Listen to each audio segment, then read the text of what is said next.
우리 하나님의 말씀 함께 보도록 하겠습니다. 하나님의 말씀 오늘 느헤미야 말씀 함께 보도록 하겠습니다. 느헤미야 6장 1절부터 14절이지만 우리가 1절과 14절 말씀만 좀 보도록 하겠습니다.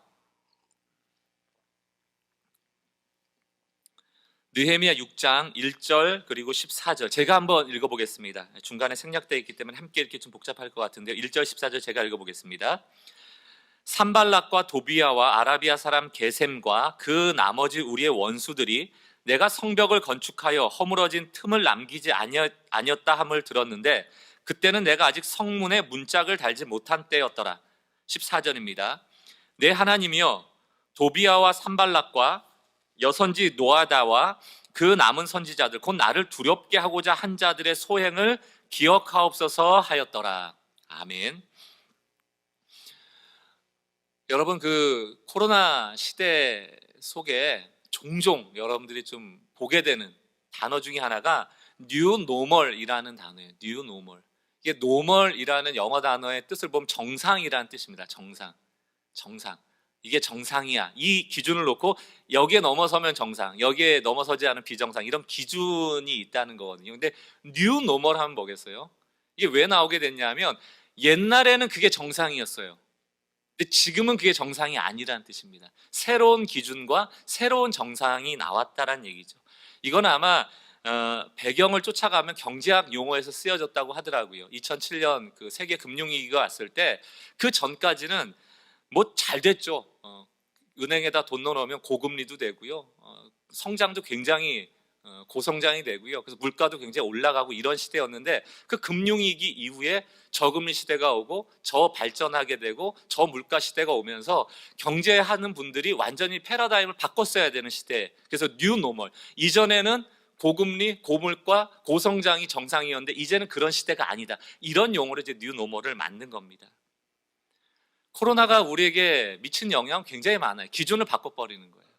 세계화, 글로벌 사회 이런 틀들이 완전히 무너지고 있죠. 글로벌화 됐기 때문에 이 사단이 벌어졌다 이렇게 해석하는 사람들 때문에 점점 이제 자국주의가 판을 치게 될 겁니다. 여러분들 뭐 정치면이나 사회면을 잘 보시는 분들은 미중 무역 전쟁이나 이런 것들의 맥락도 글로벌 사회가 어찌 보면 좀 파괴되어져가는, 해체되어져가는 과정 속에 있는 것이고요. 또 이제 교회도 저도 몇십 년 동안 교회 생활했지만 이렇게 10주 동안 교회 현장에 문을 닫고 영상으로 예배를 드려본 적이 없습니다. 뉴 노멀이에요. 그런데 그걸 보면서 10주 동안 안 나온 사람들 막 손가락질하면서 저런 싹군들, 저런 신앙 없는 사람들이라고 욕할 수 있습니까? 아니에요. 지금은 다 달리 얘기하죠. 그 가정에서 영상 속에서 드리는 예배 가운데도 하나님 역사하시고 성령께서 움직이시면서 그 말씀 가운데 역사하신다라는 기준으로 바뀌어진 것이죠. 이게 뉴 노멀입니다. 그러니까 지금 시대는 어찌 보면 상상력이 필요하고요, 유연함이 필요한 시대인 거예요. 앞으로 뉴 노멀은 계속 나올 겁니다. 5년 후가 되면 또 오늘의 이 상황이 노멀이 아닐 수 있어요. 그때 가면 그 기준에 맞춰서 또 다른 노멀이 나올 것입니다. 그러니까 그 당시에 맞춰서 우리의 삶의 패턴을, 우리의 생각을 바꾸지 않으면 이게 답이야 라고 했던 사람일수록 적응하기가 힘든 시대가 되는 거죠. 근데 문제는 뭐예요? 세상은 바뀌고 있고 상상력과 유연한 사고가 필요한 시대라는 건 알고 있는데 우리가 오랫동안 신앙생활하면서 어떤 교육을 받았습니까?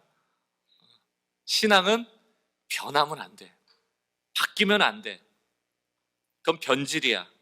절대로 믿음은 흔들리지 말아야 되고 세상의 기준이 어떠하더라도 우리는 굳건해야 돼. 이런 것들을 이제 강조하다 보니까 뭔가 이렇게 변화한다라는 것에 대해서 뭔가 좀 거부감이 있는 성도들이 당연히 있겠죠.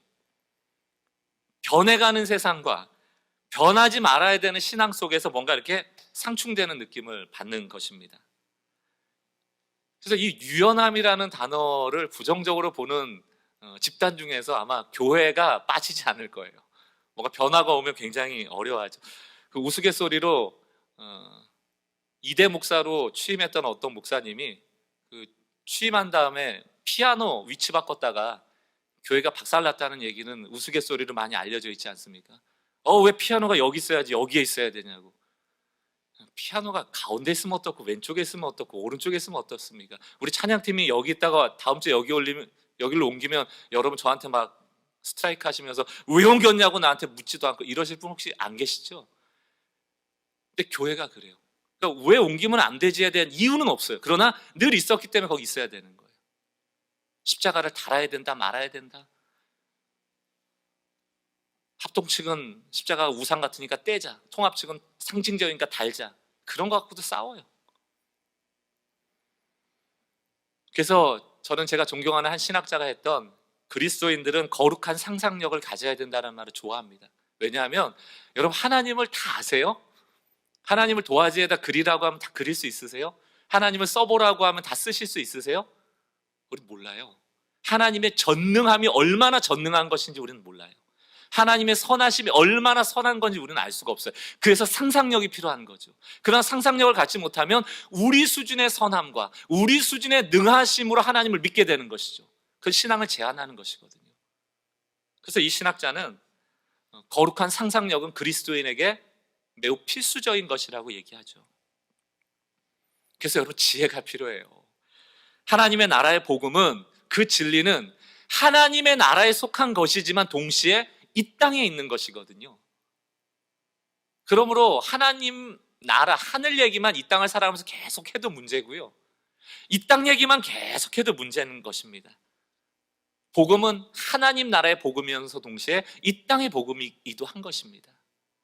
그래서 오늘 이 변하는 세상 속에서 우리가 어떻게 변치 않는 믿음을 고수하면서 살아갈 것인가, 또 반대로요, 변치 않는 믿음을 가지면서 어떻게 변하는 세상에 적응하며 살 것인가, 이 두 가지의 지혜 속에서 우리가 몸부림쳐야 되는 것이죠. 저는 오늘 말씀을 나누면서 여러분들이 오늘 말씀도 다 기억하는 게 중요하지만 머릿속에 좋은 그림 하나를 딱 그리고 가시면 좋겠다는 생각이 듭니다. 그럼 바다에, 저도 예전에 한번 일본에 갈 때 이렇게 배 타고 갔었거든요. 대마도인가요? 네, 거기 갔는데 거의 뭐 3m 정도 되는 그 파도가 일었다고 하더라고요. 저는 몰라요. 왜냐하면 그 약 먹고 잤거든요. 근데 도착할 때 보니까 다른 사람은 다 쓰러져 있더라고요. 막 토하고 난리가 났어요. 보니까 파도가 너무너무 높았던 거예요. 파도가 높으면요, 창 밖으로 파도가 보입니다. 이렇게 하도 높으니까. 그러니까 이렇게 흔들리면서 가는 거예요. 제가 그 그림을 여러분들 기억하시면 좋겠어요. 인생을 살아가면서요, 배가 계속 흔들려요. 우리의 인생이 흔들립니다. 그때 중요한 게 뭐냐면 그 배를 움직이는 운전대, 키라고 얘기하지 않습니까? 그 키는 어디에 고정되어 있어야 된다? 항구에 고정되어 있는 거예요. 흔들리지만 배는 도착해야 될 등대를 향해서, 항구를 향해서 가는 거예요. 흔들림 없이 가면 좋겠지만, 근데 만약에 여러분 그 키가 고정되어 있지 않다면 어떻게 될까요? 바람의 흔들림에 따라서 어디론가 가겠죠. 어디론가 바다에 쓸려 돌아다닐 것입니다. 그러므로 우린 동력을 잃지 말아야 하고, 동력이 있다 하더라도 키를 고정해야 되는 것이죠. 흔들리는 배, 그리고 고정된 키, 이게 여러분 머릿속에 그려지시면 좋겠어요. 그래서 제가 이렇게 정리를 해봤습니다. 진리를 붙잡고 뉴 노멀 시대를 항의하라는 거예요. 진리를 붙잡고 키를 고정하되 우리의 삶에서 흔들림이 온다 안 온다? 온다는 거예요. 세상의 기준은 계속 바뀔 거예요. 키를 고정하고 뉴 노멀 시대를 항의해야 되는 것이죠. 이게 지혜입니다. 그렇게 살았던 인물이 누구예요? 바로 느헤미야입니다. 느헤미야 시대는 얼마나 격변기인지 몰라요. 이스라엘에게 너무나도 힘들었던 시절입니다. 포로로 끌려갔죠. 돌아와서 예루살렘 성전을 다시 복구하는데 사람들이 힘드니까 복구도 안 되죠. 게다가 성벽이 없었대요. 성벽이 없다는 건 뭡니까? 주변에 있는 많은 이방 사람들이 공격해 들어오고요, 탈취도 하고요, 어려웠다는 거예요. 경계가 없으니까 사실 나라가 바로 설 수 없다는 것입니다. 그때 느헤미야가 가서 그 방치된 성벽을 단 52일 만에 복구해 버리는 거죠. 그런데 그 52일 동안 복구하는 동안 쉽지가 않았거든요. 내부적인 갈등도 있고, 특히 외부에서 성벽을 완성하지 못하도록 방해하는 사람들이 있었죠. 그 사람이 오늘 느헤미야 6장 1절에 나오는 산발락과 도비야, 여러분 많이 들어보셨을 겁니다. 1절 한번 볼까요? 산발락과 도비야와 아라비아 사람 게셈과 그 나머지 우리의 원수들이 내가 성벽을 건축하여 허물어진 틈을 남기지 아니하였다 함을 들었는데 그게 무슨 얘기입니까? 거의 다 메꿨다는 거예요. 그때는 내가 아직 성문에 문짝을 달지 못했다. 그러니까 문짝만 달면 성벽은 완성이 된 겁니다. 그러니까 뭐 며칠째쯤 될까요? 52일 중에 한 7, 8일 이렇게 거의 완성을 앞두고 있을 그때거든요. 왜 산발락과 도비아가 이렇게 막았을까? 아마도 추측해보기는 그 당시 주변에 있는 총독들이 아닐까. 그래서 이 여기를 침입하고 좀 영향력을 발휘하고 살아가기를 원했는데 예루살렘을 중심으로 이스라엘의 총독으로 느헤미야가 딱 오니까 자기들의 입지가 약해지니까 그 성벽을 못 만들게 했다고 생각이 듭니다. 그럼 이런 원수들이 우리의 삶을 흔들 때 느헤미야는 어떻게 그 흔들림을 극복하면서 52일 만에 성벽을 완성할 수 있었을까? 오늘 이 느헤미야를 통하여서 우리가 뉴노멀 시대, 우리를 흔드는 대적들이 많은, 원수가 많은 이 시대 가운데 진리를 붙잡고 승리할 수 있는 좀 비결을 이 말씀을 통하여 배우고 하나님 주신 은혜를 누리시는 은혜가 있길 주의 이름으로 축원합니다. 흔들리는 시대를 사는 성도의 삶, 첫 번째, 우리를 흔드는 방법이 여러 가지가 있는데요. 첫 번째로는 평안을 가장해서 흔들 때가 있어요. 평안을 가장해서 화친하기를 요구하면서. 느헤미야 6장 2절을 보니까요, 산발락과 게셈이 내게 사람을 보내어 이르기를 오라 우리가 오너 평지 한 촌에서 서로 만나자. 이게 뭡니까? 우리 좀 대화 좀 하자. 우리 평화롭게 해결하자. 이렇게 사신을 보낸 거예요. 뒤에 실상은 나를 해하고자 함이었더라. 여러분, 이 실상을 우리가 알 수 있으면 좋은데 저 인간이 날 죽이려고 이렇게 끌어내는구나를 알면 좋은데 우리 알 수 있어요? 그 누가 합니까? 물길 열 속은 알아도 사람 속은 모르는데 해칠 마음 없어. 겉으로 보기에는, 보이는 상황으로 봤을 땐 평화협정이거든요. 우리 좀 대화로 풀어보자. 그러나 그 속내는 느헤미야를 그 마지막까지 해하려는 마음을 갖고 있었다는 것이죠. 우리 인생에 이런 일이 굉장히 많이 찾아옵니다.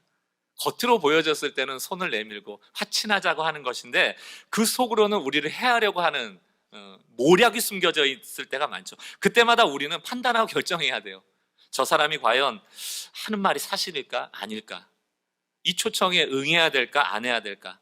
과연 산발랏을 만나는 게 이게 득일까 실일까? 이거 판단해야 되는 것이거든요. 이게 요동치는 항의하는 배와 같은 것이 이런 거예요. 밤새도록 고민할 거 아니에요? 갈까 말까. 그래서 성경은 우리를 향하여서 우리 인생은 마치 바람에 나는 겨와 같아질 수 있다라고 얘기하잖아요. 훅 불면 그냥 막 흔들려 버리는. 여러분, 52일 문짝까지 달고 완성하기 바로 며칠 전 문짝 달지 못하면 그 성벽은 허사 아닙니까? 성문이 열려 있는데 성벽이 무슨 소용이 있습니까? 마지막까지 경계하지 않으면 무너지는 게 그 성벽을 짓던 40여일간의 결과 아니겠습니까?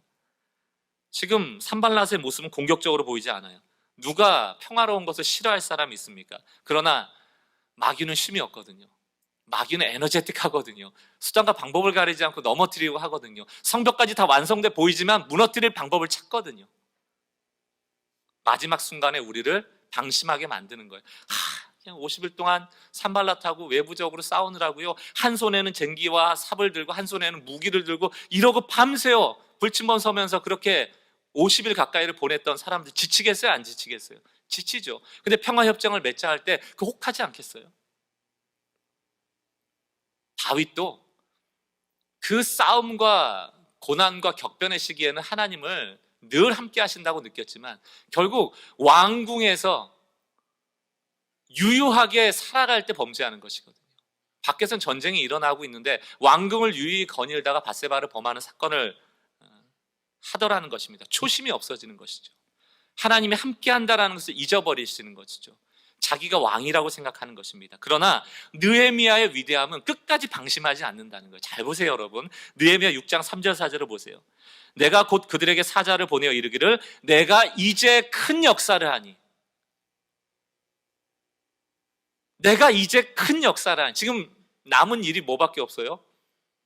50여일 동안 큰 일은 다 했어요. 사실 성벽은 다 했어요. 뭐만 남았습니까? 문짝만 끼워 넣으면 되는 거예요. 근데 느헤미야에게 그 문짝 따는 일은 작은 일이다, 큰 일이다. 큰 일이라는 겁니다. 그래서 난 못 가겠다는 거예요. 여러분, 이 답이 저 산발랏이 나를 죽일 것 같으니까 하는 변명이에요? 아니에요. 느헤미야는 저 사람이 날 죽일지 말지 관심이 없고요. 뭐에 관심이 있다? 나는 빨리 이 일을 마쳐야 한다.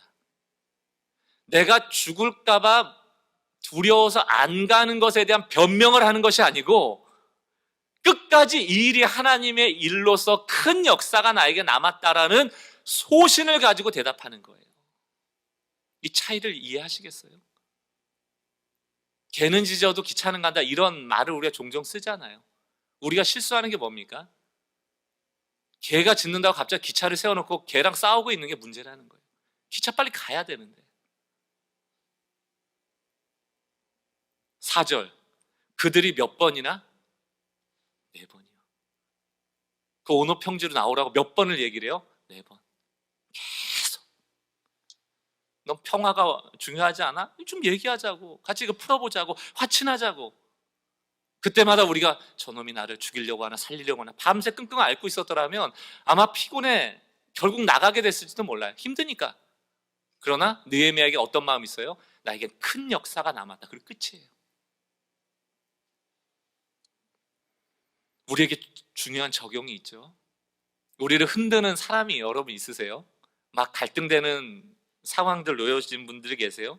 저 사람이 나를 해야 할 사람인가 좋은 사람인가, 나에게 득이 되나 실이 되나, 가야 되나 말아야 되나 계속 갈등하고 계신 분들이 있습니까? 늘 조심해야 되죠. 그러나 오늘 느헤미야를 통해서 배워야 될 게 뭡니까? 이런 위기를 실제적으로 이기는 방법이 뭡니까? 소신이에요. 하나님이 기뻐하시는 일에 대한 소신, 그 일을 우리는 묵묵히 하는 것입니다. 그래서 제가 아까 전에 그 그림을 기억하시는 거예요. 흔들어도 우리는 동력을 가지고 키를 등대의 항구에 고정하고 가는 거예요. 흔들려도 가는 거예요. 배는 물결에 계속 흔들려도 배는 항구를 향해서, 배는 등대를 향해서 운전대를 고정하고 가는 겁니다. 여러분에게 이 소신의 은혜가 주어지는 은혜가 있기를 주의 이름으로 축원합니다. 이게 없는 게 문제죠. 두 번째, 세상은 우리를 어떻게 흔드는가? 평안을 가장하면서 흔들 때는 소신으로 대적하셔야 되고, 두 번째는 중상모략할 때가 있다는 거예요. 중상모략할 때. 거짓말은 나쁜 거죠. 거짓말 하는 거는 당연히 나쁜 거예요. 근데 또 나쁜 게 있습니다. 거짓말에 동조하는 건 어때요, 여러분? 상대방이 거짓말을 하는데 거기에 고개 끄덕여주는 건 어떤 겁니까? 내가 거짓말 안 했으니까 괜찮은 거예요? 아니에요. 거짓말에 힘을 실는 것이죠. 요즘같이 가짜뉴스가 보편화된 세상 속에서 여러분 정말 조심하셔야 돼요. 분별력 달라고 기도하셔야 됩니다. 그리고 특별히 여러분의 지식이 더 넓어지기를 노력하셔야 돼요. 저 역시 마찬가지입니다. 내가 듣고 있는 정보가 얼마나 많은가가 중요한 게 아니에요. 여러분들이 많이 들었다고 진실을 가지고 있는 게 아닙니다. 저는 간곡히 부탁드립니다. 정말 이런 신앙서적 많이 읽으시는 것도 너무 중요한데요. 신문 펴시고, 여러 가지 신문 펴시고, 여러 종류의 책을 보시면서 이 사회를, 이 경제를, 이 정치를 중립적으로 보는 은혜를 달라고 기도하셔야 돼요. 내가 미는 당이기 때문에 항상 옳은 게 아니고요. 하나님의 사람으로서 입장에서 옳고 그름을 정할 수 있는 그 유연함이 우리에게 필요합니다. 역사적으로, 인문학적으로, 사회학적으로, 정치와 경제학적으로 우리가 그것을 다 알 수는 없지만, 다 전문가는 아니지만 그것에 대한 검증하지 않고 어떻게 나의 정보를 옳다라고 말할 수 있습니까? 요즘 문제는 유튜브 교가 너무 많아요. 카톡 교가 너무 많아요. 종교화 되어 버렸어요. 어쩌다 한번 시간 내서 유튜브 한번 켰는데 누가 얘기하면 거기에 쏙 빠져버려요. 자기 생각하고 맞는 생각하면 그게 답이래요. 그런 게 어디 있습니까? 신앙은 신학, 하나님을 아는 지식에 기반하는 것이지만 신학이 실천되어지는 이 땅은요, 사람들에 대한 거예요. 사람들에 대한 거. 사람은 기본적으로 여러분 본능이라는 걸 가지고 있어요. 여러분 나쁘게 듣지 마세요. 동물과 같이 우린 죄성을 가지고 본능적인 것들이 있는 사람이에요. 그래서 인문학을 갖추지 않으면, 사람에 대한 이해를 갖추지 않으면 하나님의 신학을 이 땅에서 펼칠 수가 없어요. 여러분이 하나님 아니잖아요. 여러분을 만나는 사람이 하나님 아니잖아요. 우리가 하는 실수가 뭡니까? 내가 하나님인 것처럼 착각하고요, 우리가 만나는 사람이 하나님일 것이라고 착각하는 거예요. 아니에요. 아니에요. 그래서 우리가 이 땅을 살아가는 동안에도 분별력이 필요한데, 그 분별력은 두 가지에서 나오는 겁니다. 첫 번째는 지식이고 두 번째는 기도예요. 하나는 세상적인 지식이고 하나는 하나님이 주시는 은혜예요. 이 두 가지가 균형 있게 자리 잡힐 때 우리가 분별할 수 있습니다. 원수가 오늘 거짓말을 쳐요. 느헤미야에게 거짓말을 합니다. 뭐라고 얘기합니까? 편지를 썼는데 편지를 느헤미야에게 보내는 사람, 그 사신의 손에 들려보낼 때 봉하지 않아요. 열어놨단 말이에요. 그 무슨 얘기입니까? 그 편지를 전하는 사람이 은연중에 보라는 얘기예요. 그리고 그 거짓말을 소문내라는 거예요. 뭐라고요? 6절. 그 글에 이르기를, 그 편지에 이르기를, 이방인 중에도 소문이 있고 가스무도 말하기를 너와 유다 사람들이 모반하려 하여 성벽을 건축한다 하나니 내가 그 말과 같이 왕이 되려 하는도다. 지금 페르시아의 아닥사스다 왕을 대적해서 예루살렘에 지금 느헤미야가 나라를 세우고 왕이 되려고 한다라는 소문을 퍼뜨리는 겁니다. 그러니까 나오라는 거예요. 이거 의논하자는 거예요. 계속 공격하는 겁니다. 여러분, 거짓말이죠. 이 거짓말인 거 누가 제일 잘 알까요? 느헤미야가 알겠죠. 느헤미야는 그런 생각을 한 적이 없으니까. 근데 문제는 뭐예요? 느헤미야가 아무리 이게 진실이 아니고 거짓말이라고 알아도 이미 소문이 나버린 이 중상모략에 대해서 변명하고 대책을 세울 수가 있어요, 없어요? 못하는 거예요. 우리 인생에 이런 경험이 여러분 있으세요? 아무리 느헤미야가 오라도 이미 소문이 나고 그게 중상모략이 되면 그건 그냥 진실처럼 여겨져 버리는 겁니다. 악한 사람들은 치밀하거든요. 사람을 괴롭히는 법을 누구보다도 잘 알거든요.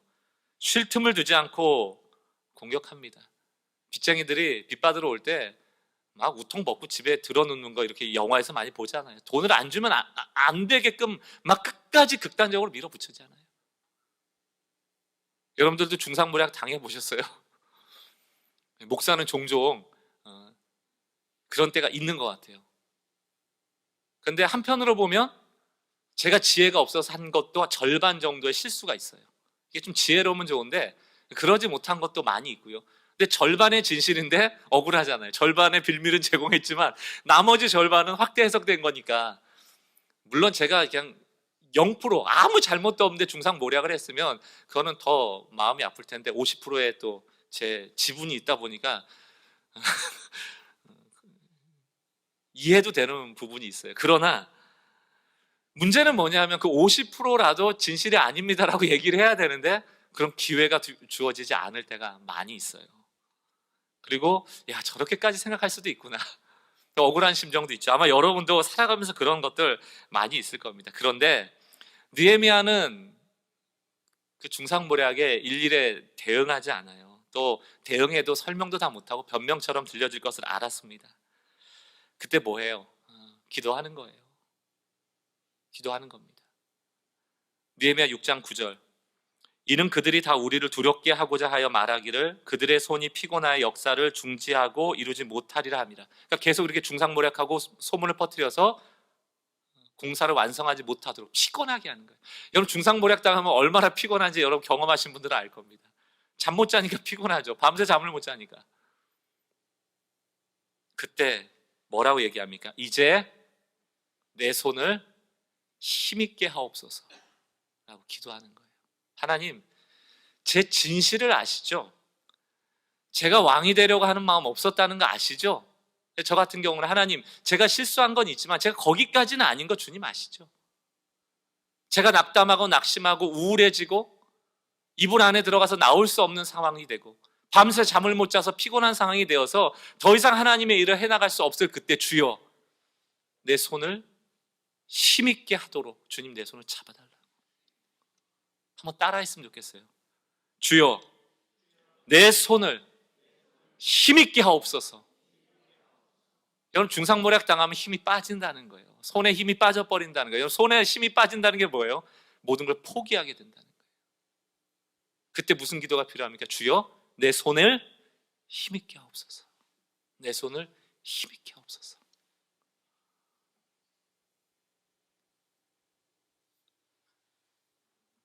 여러분들 중상모략으로 흔들 때 한 가지 기억하십시오. 이 모든 상황을 아시는 실수가 없으신 하나님께 기도하고 맡겨야 합니다. 앞으로 우리는 교회가 5년, 10년 후에 저력 있는 교회가 된다면 그 아마 이유는 중상모략에 휘둘리지 않고 소문에 휘둘리지 않고 서로 마찬가지예요. 기도하고 힘 빠지지 않고 끝까지 힘있게 주님을 붙잡은 성도들이 결국 이 교회를 저력 있게 하고 이 교회를 하나님의 나라처럼 만들어가는데 일조하시는 분들이 되실 거예요. 마지막에 이 교회가 무너진다면 그것은 결국 진실에 의해서 무너지는 게 아니고 중상모략에 의해서 무너질 가능성이 훨씬 큽니다. 사랑하는 성도 여러분, 교회도 그렇고 가정도 그렇고 관계도 그렇고 100% 틀리고 0% 맞고 하는 게 어디 있겠어요? 우리 세상에 다 실수가 많은 자들인데 20% 실수했으면 20%까지만 보는 은혜를 달라고 하셔야 돼요. 50% 실수했으면 50%까지만 볼 수 있는 은혜를 달라고 여러분 기도하셔야 돼요. 50% 실수를 100% 만들고 10% 실수를 100% 만들어서 결국 모든 사람의 힘을 빼는 악한 사단의 도구가 되지 않으시기를 여러분 주의 이름으로 정말 축원합니다. 중상모략이 여러분을 올 때 견디십시오. 그리고 뭐라고 기도하셔야 돼요? 주여, 내 손을 힘있게 하옵소서. 세 번째, 이게 어려운 건데요, 우리를 거짓 은혜로 흔들 때가 있어요. 은혜가 나오면 이제 흔들려요. 우리는 은혜 받을 수 있다면 물불을 안 가릴 때가 많습니다. 우리 한국교회는 굉장히 열정적인 성도들이 많기 때문에 은혜가 된다 하면 막 뛰어들어요. 그래서 이단이 나오는 거 아닙니까? 천국 간다 그러면 뛰어들어요. 여러분들 꼭 기억하세요. 답을 주는 종교 조심하셔야 돼요. 방법론을 자꾸 제시하는 종교 조심하셔야 돼요. 무언가를 자꾸 강요하는 종교 조심하셔야 돼요. 늘 기억하십시오. 우리는 하나님을 알아가는 중이에요. 그리고 끝까지 그 알아가고자 하는 열정을 놓치지 않는 사람들이지 답을 안 다음에 천국 갈 날만 기다리는 사람들이 아닙니다. 그래서 성화의 길을 걷는 것이죠. 방법? 여러분, 은혜 받는 방법이 우리에게 있습니까? 지난주에 말씀드렸죠. 우리의 신앙은 2단계가 돼야 돼요. 우리는 하나님을 찬양하는 방법밖에 몰라요. 은혜는 그분이 우리에게 가장 적절한 것을 주시는 것이죠. 우리는 몰라요.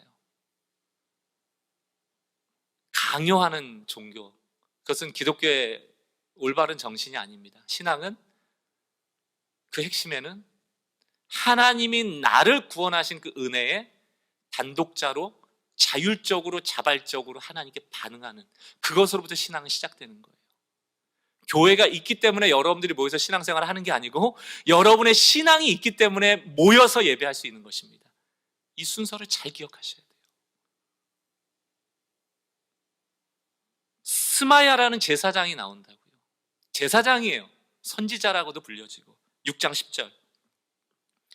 이후에 산발랏의 공격이 막 있은 다음에 무에다벨의 손자 들라야의 아들 스마야가 두문불출하기로 안 보이는 거예요. 내가 느헤미야가 그 집에 가니 그가 이르기를 그들이 너를 죽이러 올 터이니 우리가 하나님의 전으로 가서 외소 안에 머물고 그 문을 닫자. 저들이 반드시 밤에 와서 너를 죽이리라 하기로.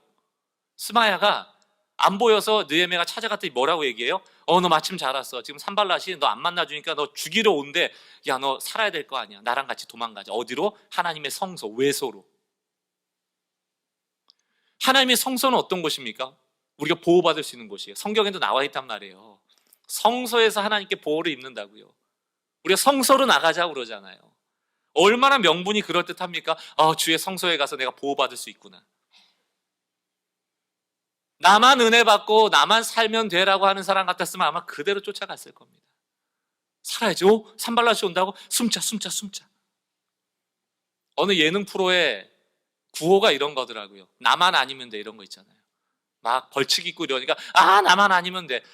그게 재미로 보는 거니까 그냥 재미로 여기지만 복음의 정신에 비교하자면 가장 복음과 정반대되는 얘기죠. 나만 아니면 돼.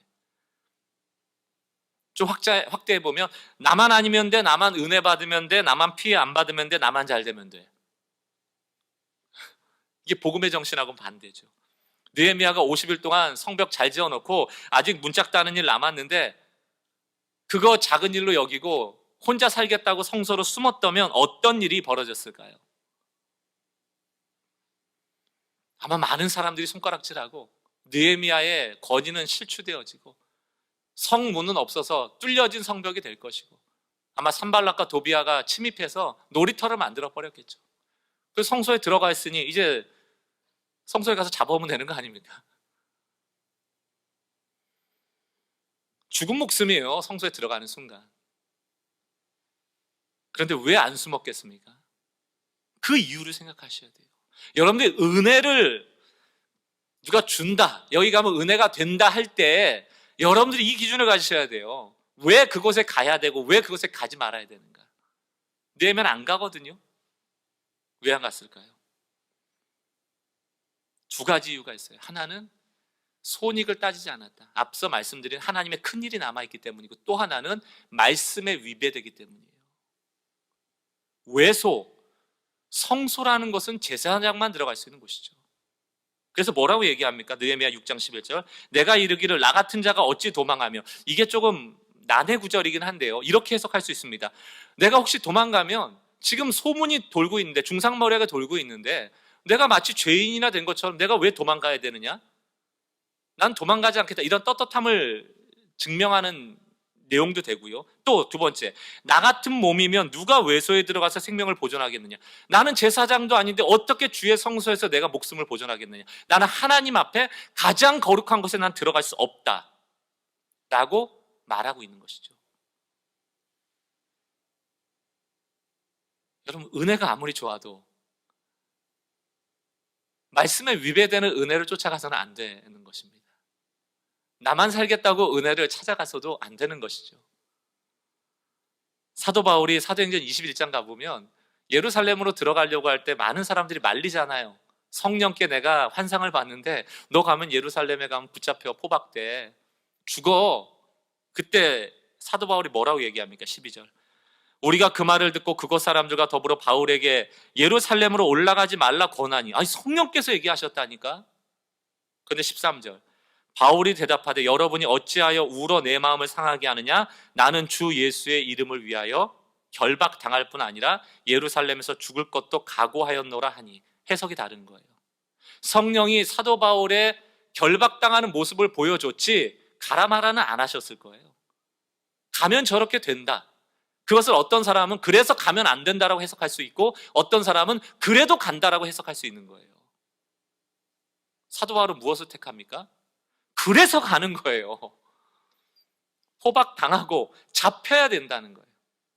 그래야 14절 그가 권함을 받지 아니하므로 우리가 주의 뜻대로 이루어지리다 하니라.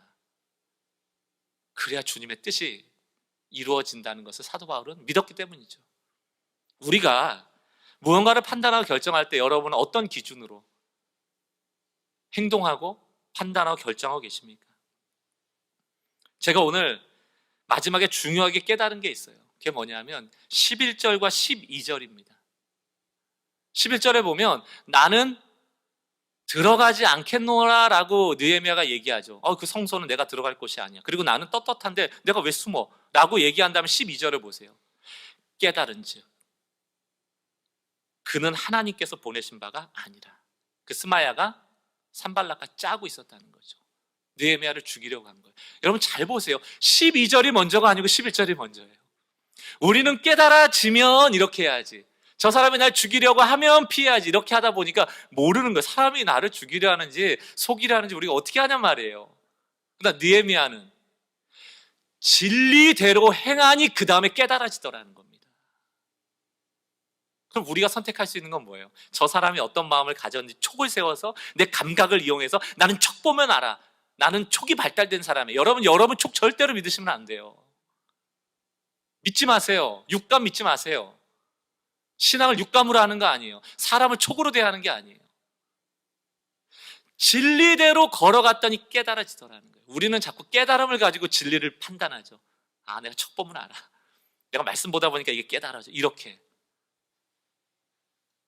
나는 들어가지 않겠노라 말씀의 근거에 선언하고 나니까 깨달아지더라는 거예요. 아하, 말해놓고 보니까 저 스마야는 왜 나를 성소로 데려가려고 하지? 그건 진리가 아닌데 알겠더라는 거예요. 여러분, 이 순서를 기억하셔요. 결론을 좀 맺고자 합니다. 세 가지 말씀드렸죠. 막 거짓 중상모략도 우리에게 들어오고요. 또 너 은혜 받는 방법 이런 거야 라고 막 들어오기도 하고요. 또 우리를 막 흔들어 놓기도 하고 여러 가지 방법으로 우리를 흔들려고 해요. 그래서 제가 처음에 결론처럼 말씀드린 게 뭡니까? 그림을 그리셔야 돼요. 흔들린다? 그러나 우리는 키를 고정하고 하나님을 향하여 걸어가야 된다. 결론을 내려드리면서 시편 46편 말씀 1절, 2절, 3절 우리 같이 한번 읽어보면 좋겠습니다. 같이 읽겠습니다. 시작. 하나님은 우리의 피난처시요 힘이시니 환난 중에 만날 큰 도움이시라. 그러므로 땅이 변하든지 산이 흔들려 바다 가운데에 빠지든지 바닷물이 솟아나고 뛰놀든지 그것이 넘침으로 산이 흔들릴지라도 우리는 두려워하지 아니하리로다. 흔들려도 어떤 흔들림이 와도 우리는 요동하지 않겠다. 그리고 나서 뒤에 뭐라고 되어 있습니까? 셀라 이렇게 되어 있죠. 셀라가 성경 여러 뜻으로 쓰여지지만 시편에서 쓰여질 때는 크게 두 가지 정도예요. 하나는 영원히 이런 찬양을 하겠다라는 영원이라는 뜻이고요. 두 번째 더 많이 쓰여지는 것은 높인다는 뜻입니다. 더 크게 부르라는 거예요. 제가 지난주에 그 레이즈 할렐루야라는 그 찬양을 소개해드리면서 세상에 수많은 소리가 나를 흔들려고 할 때 뭐 하라고요? 그 소리보다 더 크게 찬양하라고. 그 얘기 때문에 어떤 분이 간증을 하시더라고요. 예배에 앉자마자 어떤 부정적인 생각이 자기를 딱 사로잡았대요. 그래서 또 그 일이 생기면 어떡하지? 두려워하면서 예배를 드리고 있는데 그 레이즈 할렐루야, 할렐루야, 찬양 소리를 높여라. 그러면 찬양하면서 그 두려움이 떠나가는 것을 경험했대요. 그게 능력이에요. 오늘 이 시편 46편의 찬양의 결론입니다. 산이 설마 여러분 흔들려갖고 바다 가운데 빠지는 일이 있겠어요? 그런 극단적인 일이 있어 두려워하지 말라는 얘기하는 겁니다. 우리 인생에 이런 일은 없죠. 그러니 두려워할 것 없다는 겁니다. 그리고 이러한 두려움 없는 일은 영원히 찬양돼야 될 것이고 또 한 가지 매 순간마다 더 크게 찬양돼야 된다. 셀라, 셀라. 오늘 우리 삶에 뉴 노멀이 앞으로 계속 나올 겁니다. 아유, 이놈의 세상 진짜 못 살겠다. 언제까지 이거를 막 발맞춰서 걸어가야 되나? 막 이렇게 하면 또 바뀌고 이렇게 하면 또 바뀌고. 젊은 사람들 보면 이해가 안 되고 옛날에는 이게 참 바짝바짝 분별이 되는데 요즘은 잘 안 되고 힘들다. 그 시대가 계속 올 거예요. 앞으로 더 심화될 겁니다. 그때마다 변하지 않는 진리, 변하지 않는 복음, 변하지 않는 하나님의 말씀으로 여러분 굳건하게 키를 잡고 여러분의 인생을 항해하시는 우리 성도님들 되시길 주의 이름으로 축원합니다. 우리 오늘도 좀 힘차게 찬양하며 오늘 말씀을 정리하고 기도했으면 좋겠는데요. 세상의 유혹 시험이 내게 몰려올 때 나의 힘으로는 그것을 이길 수 없어요. 그러나 주를 찬양하는 겁니다. 소리를 들고 찬양하고 뭐라고 찬양합니까? 이 전쟁은, 이 느헤미야의 전쟁은, 이 흔들림을 주는 전쟁은 나에게 속한 것이 아니고 하나님께 속하였다. 우리 가사를 생각하면서 함께 찬양으로 오늘 말씀을 정리했으면 좋겠습니다. 세상의 유혹 시험이, 세상의 유혹 시험이 내게 몰려올 때에 나의 힘으론 그것들 모두 이길 수 없네. 아멘. 거대한 폭풍 가운데 위축된 나의 영혼 어찌할 바를 몰라 헤매이고 있을 때 주를 찬양 손을 들고 찬양 전쟁은 나에게 속한 것 아니니 주를 찬양 손을 들고 찬양. 이 전쟁은 하나님께 속한 것이라. 2절입니다. 거짓과 속임수로 가득 찬 세상에서 어디로 갈지 몰라 머뭇거리고 있네. 공중의 권세 잡은 자 지금도 우리 실패와 절망으로 넘어뜨리려 합니다. 절망으로 넘어뜨리려 하네. 우리 하나님을 찬양합니다. 찬양 손을 들고 찬양. 전쟁은 나에게 속한 것 아니니 주 찬양 손을 들고 찬양. 선포합시다. 전쟁은 하나님이 맡아주실 것입니다. 주위를 둘러보면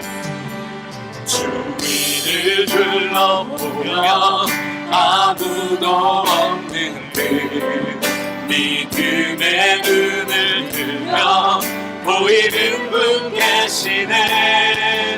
지금도 내 역사하십니다. 아멘. 그 하나님을 찬양합니다. 물리치신 주님 주를 찬양. 손을 들고 찬양. 전쟁은 나에게 속한 것 아니니 주 찬양 손을 들고 찬양. 전쟁은 하나님께 속한 것. 주를 찬양. 전쟁은 나에게 속한 것이 아닙니다.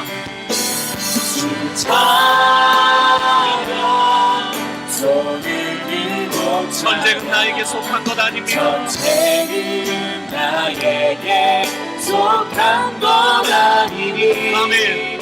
주 찬양 손을 들고 찬양. 전쟁은 하나님께. 아버지 우리의 염려를 맡아주옵소서. 우리 목소리를 높여서 이렇게 찬양합니다. 나의 길 오직 주님께서 하십니다. 나의 길 오직 그가 하시나니 나를 단련하시우에 내가 정금같이 나오리. 다시 한번 선포합시다. 나의 길 주님이 하시오니 나의 길 오직 그가 하시나니 나를 단련하시우에 내가 정금같이 나오리라. 우리 다시 한번 주님께 온전히 맡겨드립니다. 나의 길 오직 그가 주님을 향하여 선포합니다. 나를 단련하시우에 내가 정금과 같이 정금같이